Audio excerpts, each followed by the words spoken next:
نہ جانے کیا یہ عالم ہے ہر قل هل يستوي الذين يعلمون والذين لا يعلمون انما يتذكر اولو الالباب صدق اللہ العلی العظیم۔ مولوی اونٹ پہ جائے ہمیں منظور، مگر مولوی کار چلائے ہمیں منظور نہیں۔ وہ نمازیں تو پڑھائے ہمیں منظور، مگر پارلیمنٹ میں آئے ہمیں منظور نہیں۔ حلوہ خیرات کا کھائے تو ہمارا جی خوش، حلوہ خیرات کا کھائے تو ہمارا جی خوش، حلوہ خود گھر میں بنائے ہمیں منظور نہیں۔ مجھے سمجھ میں نہیں آتا واہ کہوں یا آہ بھروں ان کی اس خام خیالی پر کہ جو کہتے ہیں کہ مولوی بہت کھاتے ہیں، جب انہیں اپنے پھول سے پیاری معصوم اولاد کو علم دین کے حسین گلدستہ سے سجانے کے لیے کہا جاتا ہے تو ان کی بے لگام زبان جواب میں یہ کہہ پڑتی ہے کہ اگر مولوی بن گئے تو کھائیں گے کہاں سے۔ ایک بار کہتے ہیں کہ مولوی بہت کھاتا ہے تو ایک بار کہتے ہیں مولوی بن گئے تو کھائیں گے کہاں سے۔ ان کا خیال خام ہے کہ مولوی فقیر ہوتا ہے۔ یہ کہتے ہیں کہ ہم اپنی اولاد کو غریبی میں مرتا نہیں دیکھ سکتے، ہم تو اسے سوٹ پینٹ پٹانی کوٹ میں گناہوں کا دیوتا بننا نہ دیکھنا چاہتے ہیں، بار بار ایروپلین سے اڑتا پھرتا دیکھنا چاہتے ہیں، کار کا ڈور کھول کر اس کا خیر مقدم کرنا چاہتے ہیں، اسے داڑھی کٹوا کر ہجڑا بننا چاہتے ہیں، انہیں دنیاوی ڈگریوں سے لیس کروا کر اپنے آپ کو جہنم کی آگ میں جلانا چاہتے ہیں۔ ذرا معلوم ہے تمہاری ان بے مطلب کی ناپاک خواہشوں کا پھل کسے بھگتنا پڑے گا۔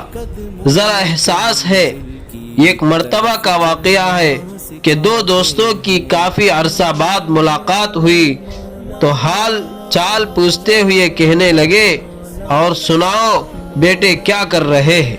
سفید بالوں والا دوست اپنے تازہ کلین شیو چہرے پر ہاتھ پھیرتے ہوئے جواب دیتا ہے کہ بڑے 3 لڑکوں نے تو پڑھ لکھ کر مقام بنا لیا، ایک فیشن ڈیزائنر بنا، ایک ڈرامہ ڈائریکٹر، اور ایک بیٹا NGO چلا رہا ہے، اور چوتھا والا مدرسہ چلا گیا اور امام مسجد بن گیا اور ایک مدرسے میں پڑھاتا ہے۔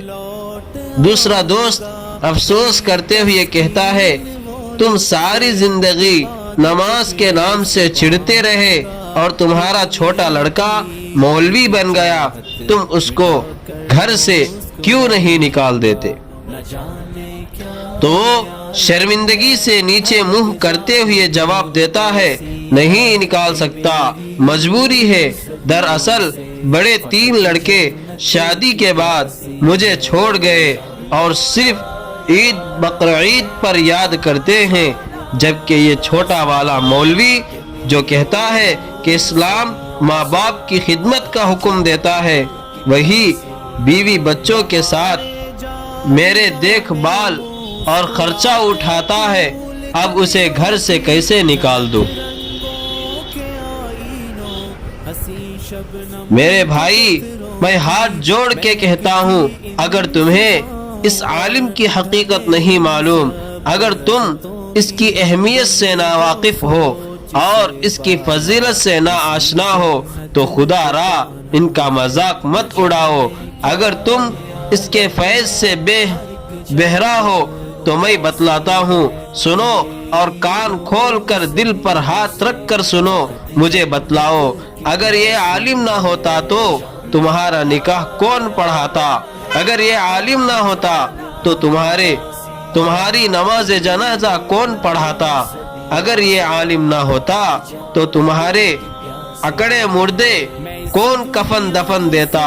اگر یہ عالم نہ ہوتا تو تمہیں قرآن کی پاکیزہ تعلیمات کون سکھلاتا؟ اگر یہ عالم نہ ہوتا تو تمہیں ضلالت کے عمیق غاروں سے نکال کر راہ راست پر کون لاتا؟ اگر یہ عالم نہ ہوتا تو اس عالم فانی میں اسلام فانی ہو جاتا۔ اگر یہ عالم نہ ہوتا تو مسلمانوں کی کشتی آج تک باقی نہ رہتی۔ اگر یہ عالمیت کا سلسلہ صفحہ چبوترا سے منقطع ہو جاتا تو آج مسلمانوں کی باغ ڈور کبھی کی کٹ جاتی۔ اگر یہ عالم نہ ہوتا تو مسلمان نامی لفظ تاریخ سے مٹ جاتا۔ اگر یہ عالم نہ ہوتا تو مسلمانوں کا نام و نشاں صفحہ ہستی سے کالعدم ہو جاتا۔ اگر یہ عالم نہ ہوتا تو تم آج اللہ کے سامنے سر جھکانے سے غافل رہتے۔ شمع کی روشنی سے ہر کنارہ جگمگاتا ہے، ایک عالم کی سعی سے عالم کل راہ پاتا ہے۔ ہم فقیروں کی صورت پر نہ جا، ہم کئی روپ دھار لیتے ہیں۔ ہم فقیروں کی صورت پر نہ جا، ہم کئی روپ دھار لیتے ہیں۔ زندگی کے اداس لمحوں کو مسکرا کر گزار لیتے ہیں۔